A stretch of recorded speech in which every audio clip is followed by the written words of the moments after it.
प्यारे साथियों, मैं बरीराय मेरा साथी ब कक्षा से आज हम सब यहाँ पर हिंदी भाषा प्रतियोगिता के लिए इकट्ठा हुए हैं और आप सभी के समक्ष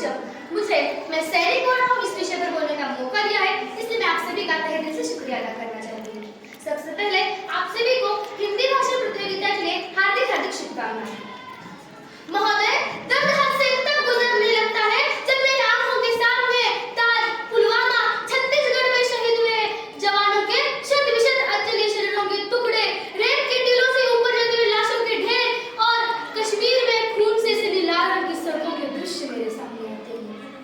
महोदय, अब तो हमारा तिरंगा झंडा भी हमसे ये पूछने लगा है कि क्या बात है भारत, आजकल मैं फहराने से ज्यादा तोहफे में दफनाने के क्यों काम आ रहा हूँ। महोदय, हृदय तो उस दिन फट गया जब बूढ़ी माँ अपने बेटों के चितड़े को देखकर बोली कि साहब,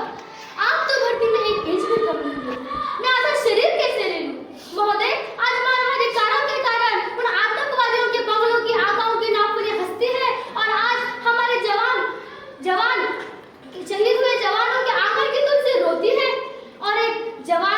शहीद हुए जवान की विधवा की वेदना चीख चीख कर कहती है कि प्यार भी भरपूर गया, मां का सिंदूर गया, नन्हे निहाले बच्चों की लंगोटियां चली गई, छोटे छोटे बेटियों की चोटियां चली गई और आपके लिए तो एक आदमी मरा है साहब, लेकिन मेरे घर की तो रोटियां ही चली गई।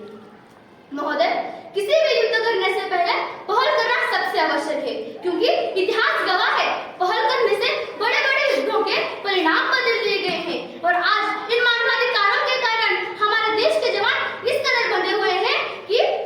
वो अपनी ड्यूटी पर खड़े रहकर भी पहल करने से डरते हैं, क्योंकि महोदय भविष्य में उन्हें कटघरे में खड़े रहने का डर सता रहा होता है और उन्हें पता है कि उग्रवाद की राइफल से निकलने वाली गोली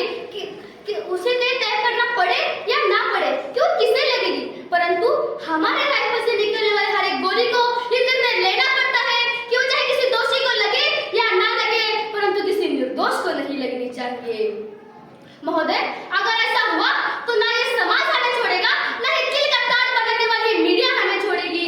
और इन मानवाधिकारों के तले दबाकर किसी जवान को युद्ध में पछाड़ देना कोई वीरता नहीं बल्कि एक आत्महत्या है, क्योंकि महोदय फूल को श्रृंगार दो ये मुमकिन नहीं और एक वीर को झनकार दो ये मुमकिन नहीं, जो हाथ बांधे सेना के ऐसे मानवाधिकारों का पालन संभव नहीं। आज हम सत्यनिष्ठा के मार्ग पर जाते हुए भी हमारे देश के जवान उन आतंकवादियों से, उन आतंकवादियों से डरता है, क्योंकि वो जानता है कि हमारे राइफल से निकलने एक गोली अगर उस टारगेट को हिट नहीं भी करेगी तो भी चलेगा, लेकिन यदि इसके बीच किसी निर्दोष को लगेगी तो हमें हमारे नौकरी से हाथ तक धोना पड़ सकता है। आज एक जवान हमारे नौकरी के बचाने की खातिर आज ये सोचता है कि चाहे सांप मरे या ना मरे, लेकिन लाठी नहीं टूटनी चाहिए, क्योंकि महोदय आज हमारे देश कुछ ऐसा हो गया है कि चिरागों को हवाओं में उछाला जा रहा है, हवाओं पर भी आरोप डाला जा रहा है, अरे हम ही तो बुनियाद देश सुरक्षा की और हमें ही नौकरी से निकाला जा रहा है। महोदय, जब पहलगाम में 44 जवान शहीद हुए, छत्तीसगढ़ में 76 जवान शहीद हुए, तो कोई भी मानवाधिकार की दुहाई देने वाला हमारे पक्ष में आकर खड़ा नहीं हुआ, परंतु जब जेने विश्वविद्यापीठ में एक देशद्रोही ने भारत तेरे टुकड़े होंगे अब से हम शर्मिंदा है जैसे देशद्रोही नारे लगते हैं, तो सारे मानवाधिकारों के गद्य पक्ष में आकर खड़े हो जाते हैं। तभी तो क्या कहा था उस देशद्रोही ने, तुम एक अफजल को मारोगे हर घर से अफजल निकलेगा, तो मैं